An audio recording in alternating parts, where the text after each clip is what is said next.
Good morning. Another day, another blessings. Crave kasi ako sa okoy, kaya bumili ako ng dilis para gawin itong okoy. Ang ginagawa ko lang dyan ay nililinisan ko lang Dahil isda. sobrang liliit nito at sobrang hirap talagang tanggalin yung mga tiyan niya, tinatanggal ko na rin pati ang ulo. Hindi ko alam kung ganito yung tamang paglilinis ng isdang dilis, pero kasi mas nadadalian ako pag ganyan. Hinihila ko lang yung ulo tapos kasama na yung mga bitukan. Lilinisan ko lang ito at i-set aside ko muna dahil hindi ko pa naman ito lulutuin mamaya tanghalian pa. Matrabaho lang ang ulam na ito pero sobrang sarap naman. Kaya it's worth the hirap. So, 'di ba? Gawa-gawa pa ng kasabihan. So, after naman noon, nagluto lang ako dito ng ham at saka itlog. Ito yung magiging almusal namin ngayong araw na ito. May pasok si Yumi sa school, kaya after niyang kumain, paliliguan ko na siya at saka bibihisan. Tapos, pupunta na kami sa school niya. Sasamahan ko siya. So, dahil hindi naman kinakain ni Yumi yung egg white, akong kakain yan. Tapos, sa kanya naman yung pula. O, diba, sa isang itlog lang, solve na kaming dalawa. O, diba, hindi naman totoo yung kasabihan na eating right. Kasi sa mga nanay, ang kasabihan natin ay eating what is left. Dahil tayong taga-ubos ng mga tira-tira pagkain ng ating mga junakis.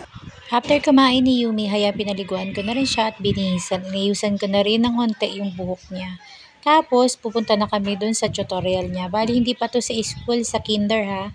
Nag-tutorial pa siya dito. Bali, late upload lang ito at late na rin na voice over. Kaya, ngayon lang ako nagka-time para ihabol itong i-upload.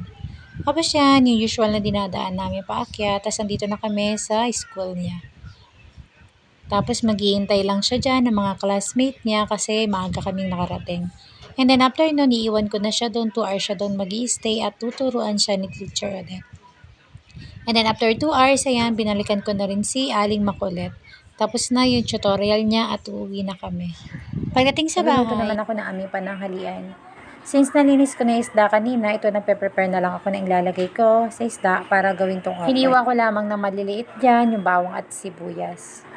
And then, kinuha ko na rin yung dilis na nilinis ko kanina. Nilagyan ko lang ng bawang sibuyas, mga pampalasa, paminta, asin, and then naglagay lang ako ng itlog, oyster sauce, magic sarap, and then flour.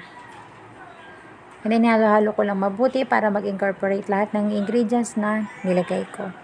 Dahil mag-aalas 11 na to, binilisan ko na talaga yung kilis ko. Kaya yan, pagkatapos kong haluin, nilagay ko na agad sa frying pan yung dilis na lulutuin ko. Pero syempre, joke lang naman to. Naka-timeslap lang po itong video, kaya sobrang bilis ng kilos ko. Sa totoo, hindi naman po talaga sobrang bilis yan. Binilisan ko po talaga yung video para hindi naman po ako mapagod sa video na ito. At dahil sobrang haba na ng video na to, baka mainip na rin po kayo. So, pagkalagay ko po ng okoy or dilis, yan, binaliktad ko lang po no, nag-golden brown na siya. Kaya yan, luto na po ang ating okoy. So, diba, ang bilis lang ng buhay kapag naka-timeslap. Pero para sa akin, mas okay pa rin yung dahan-dahan. Pero umaangat tayo. Mas masarap pa rin talagang tamasahin yung tagumpay na pinaghirapan nating maabot. So, that's all for today's video. Kain tayo mga beshi. Thank you sa inyong panonood. Bye!